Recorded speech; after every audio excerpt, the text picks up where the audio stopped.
The real question isn't whether America can win a war against Iran. The real question, the one nobody in Washington seems willing to ask out loud, is whether America can afford the world that comes after it. Right now, as you're watching this, the Strait of Hormuz, that narrow strip of water connecting the Persian Gulf to the rest of the world, is effectively being used as a financial weapon against the United States dollar. Iran is conditioning access to the strait on whether cargo is priced and settled in Chinese yuan rather than US dollars. Think about what that means for a moment. This isn't just a military standoff. This is a direct assault on the architecture of American global power. Power that was never built on aircraft carriers alone, but on a financial system so deeply embedded in global trade that most Americans have never had to think about it until now. The petrodollar is under pressure. Oil is approaching levels that could reshape every household budget in this country, and the geopolitical order that Washington built after World War II is cracking in real time. What you're seeing unfold is not just a war. It is the opening chapter of a profound restructuring of global power, and the American people deserve to understand exactly what is at stake. Let me put this plainly. The petrodollar system was born from the Nixon shock of 1971 and formalized in 1974 when Saudi Arabia and the broader Gulf agreed to denominate all oil sales in United States dollars, creating a self-reinforcing loop that has governed global finance ever since. That arrangement was not an accident of history. It was constructed deliberately through diplomacy, through military guarantees, and through the quiet understanding that America would protect the Gulf monarchies in exchange for their loyalty to the dollar. And for 50 years, it held. For 50 years, every nation on earth that needed to buy oil had to first acquire American dollars. That single fact, that unremarkable, invisible fact, is why the United States could run trade deficits without collapsing.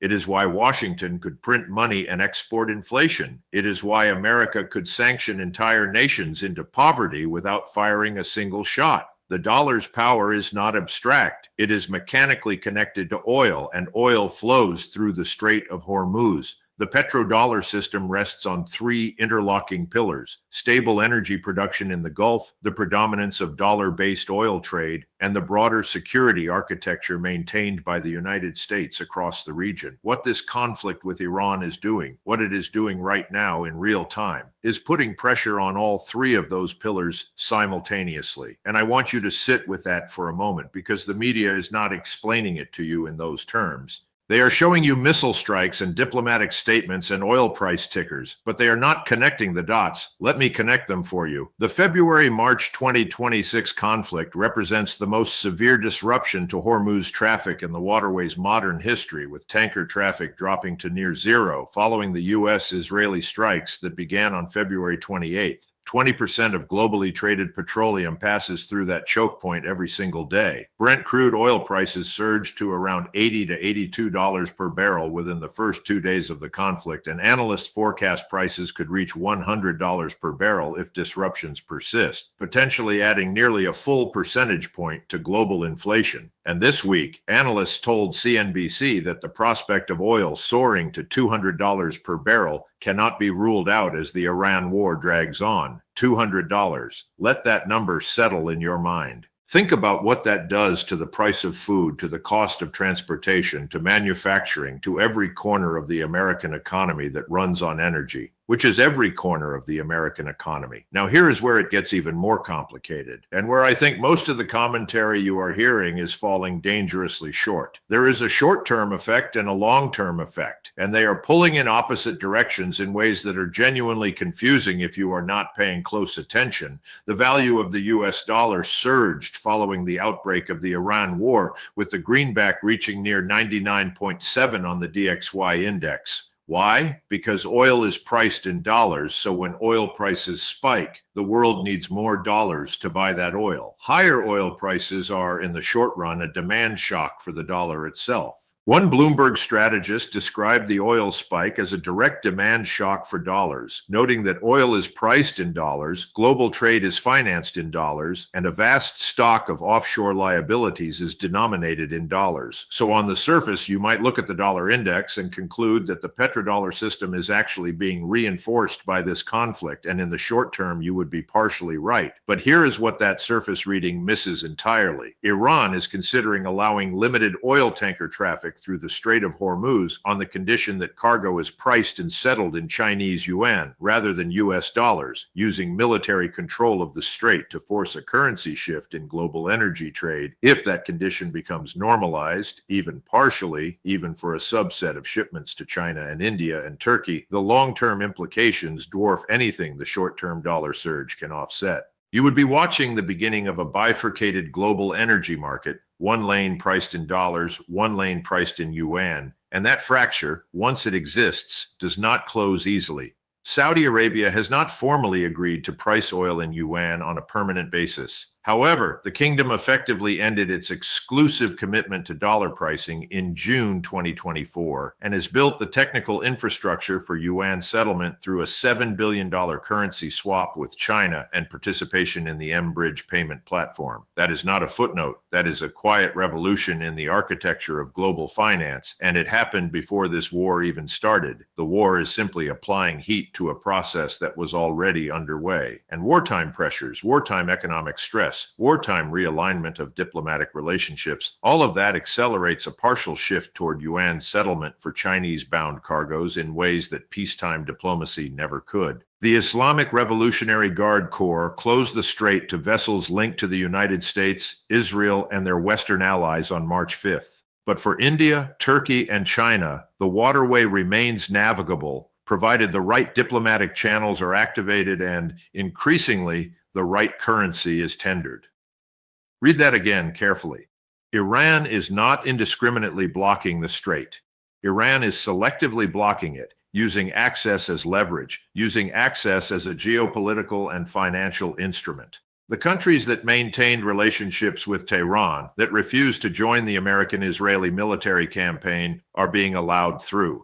This is not random chaos. This is a calculated restructuring of relationships along lines that do not favor Washington. And it is working, not because Iran is stronger than the United States militarily. It is not, but because the architecture of global trade is more complex and more vulnerable than most Americans have been led to believe. Countries subjected to financial coercion inevitably seek mechanisms to reduce their vulnerability to existing systems. This is not a new pattern. It is a historical constant, and the United States has, over the past 2 decades, used financial coercion more aggressively than any previous world power, sanctioning Iran, Russia, Venezuela, North Korea, and dozens of other nations, cutting them off from SWIFT, from dollar clearing, from the basic infrastructure of international commerce.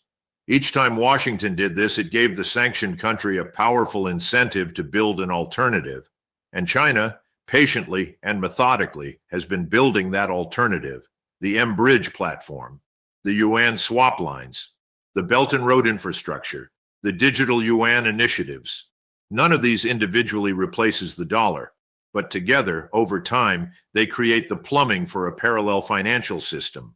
And this conflict is giving that parallel system its first major stress test in a high-stakes real-world environment. The petrodollar system itself faces growing pressure, and significant volumes of oil trade, particularly involving Russia, China, and sanctioned producers, are now settled in yuan or other currencies. The trend was already in motion. The war is accelerating it. And here is what concerns me deeply as someone who has spent decades studying the relationship between military power and national strategy. The United States is engaging in a conflict whose military objectives, even if achieved, may produce geopolitical consequences that undermine the very foundations of American power. The 2026 Iran conflict began with joint U.S.-Israeli airstrikes targeting Iranian leadership and military infrastructure, including strikes that killed Supreme Leader Ali Khamenei. That is an extraordinary military action. And yet what has followed is not the clean resolution that some in Washington imagined. What has followed is a grinding, complex standoff that is reshaping relationships across the entire Eurasian landmass in ways that will outlast the shooting by decades. What began as a targeted operation has broadened into a wider contest whose end conditions are difficult to specify, and new economic and geopolitical vectors continue to emerge. China has been moving quietly in the background, announcing zero tariff treatment for imports from dozens of African nations, signaling to the developing world that there is an alternative pole of economic gravity available. China officially declared itself neutral in this conflict, not wanting to alienate whatever regime emerges in Iran, given that Iran is China's third largest supplier of crude oil, and China has invested over $100 billion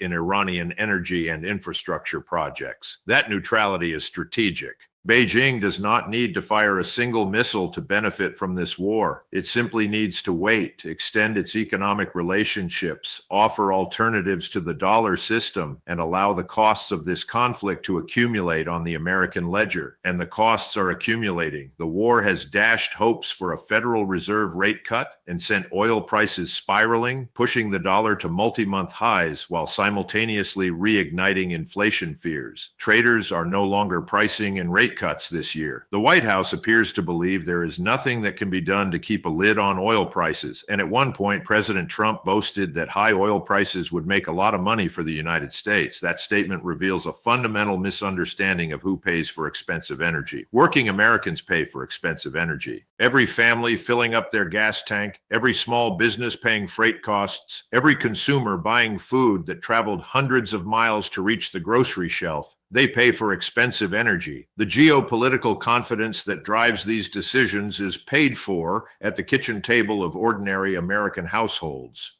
Global finance once revolved around Amsterdam during the Dutch commercial ascendancy of the 17th century, before moving to London during Britain's imperial era. After World War II, financial gravity shifted across the Atlantic to New York, where the United States constructed the institutions of the modern monetary system. Each transition reflected a broader redistribution of geopolitical power. I am not telling you that the dollar is collapsing. It is not. The institutions are still there. The habits are still there. The inertia of 50 years of petrodollar dependence does not evaporate in weeks. But I am telling you that the direction of travel has shifted in ways that are consequential and that should not be obscured by the daily noise of missile strikes and diplomatic press releases. The honest assessment, the one that serious strategists are conducting in private, is that this conflict, whatever its military outcome, has handed America's rivals a powerful demonstration of the dollar system's vulnerability. It has shown that controlling a physical choke point can translate directly into financial leverage.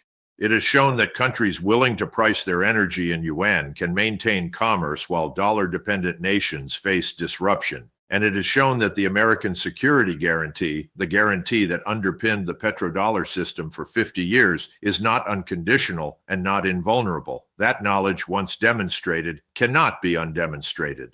It will inform every major energy deal, every reserve currency calculation, every infrastructure investment decision made by every major economy on Earth for the next generation. The world is watching what happens when the dollar order is tested, and the answer it is receiving is more complicated and more troubling than Washington wants to admit.